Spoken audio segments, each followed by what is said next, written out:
This TMS talk occurred between Tom Bilyeu and the Buddhist psychoanalyst Dr. Mark Epstein on Tom's podcast called Impact Theory. In this talk, Dr. Epstein gives us his take on the fabled rendition in which the Buddha becomes enlightened beneath the rose apple tree. I found it so interesting that it is very likely that the Buddha himself was a perfectionist. It is also a great reminder that our culture's infatuation with healthy behaviors such as exercise and right nutrition is nothing even close to new. Even thousands of years ago, people were searching for happiness and contentment through the perfect diet, massive physical feats, supplementation, and all of that kind of stuff. And they too were finding that it could only take them so far. I also want to point out that from my own experience, hyper-focus on these sorts of healthy behaviors can become its own form of distraction, further leading us away from the true roots of our suffering. I hope you will enjoy this talk, and please visit the original podcast if you want to get the full story. Satya, Mind, Body, Spirit, Health, and Healing. Never enough, because there's always somebody else who's more successful, or you've reached this plateau and then, as you said, you did it, and then what's the next thing? And often there's a lot of insecurity underneath the perfectionistic striving. So the Buddhist thing comes in, to help with that. The Buddha himself was one of these perfectionists.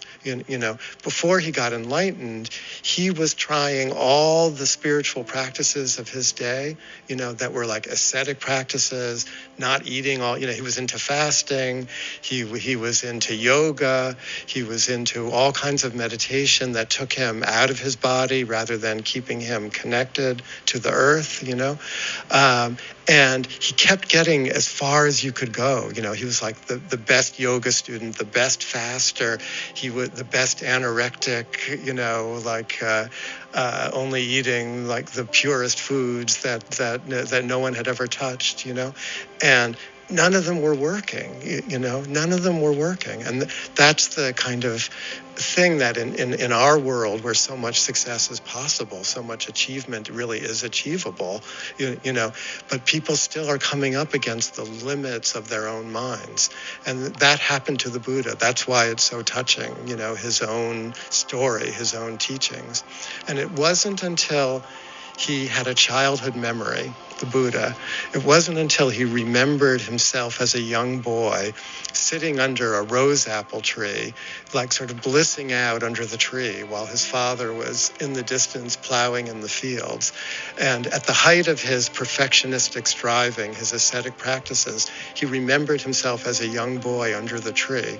And I always think that's the first kind of self-analysis that ever happened historically, although maybe Socrates, But he said to himself, why am I thinking of this now? Like, what is this trying to tell me?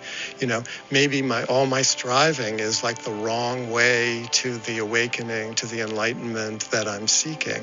Maybe I should listen to this feeling of being a young boy under the tree, feeling joyful. Maybe there's some kind of joyfulness that's intrinsic to who I am that I'm not paying attention to, that I should learn how to incorporate into, my regular life. And he remembered that feeling, and then he said to himself, yes, I think I'm going to try that direction. And then right away a young woman appears, bearing a bowl of rice porridge, to feed the hungry Buddha, because he thinks to himself, with a body so emaciated, I'll never be able to sustain this joyful feeling that I'm remembering. So there's something about allowing the joy, not the suffering, that is deep in the Buddhist teachings that I think we need in today's psychotherapy. Just the analyst telling me that I was suffering from my Oedipus complex wasn't going to help me, the way finding that joy in my own heart has helped me. If you found this to be meaningful, please like, share, and subscribe to support and encourage future creations of this kind.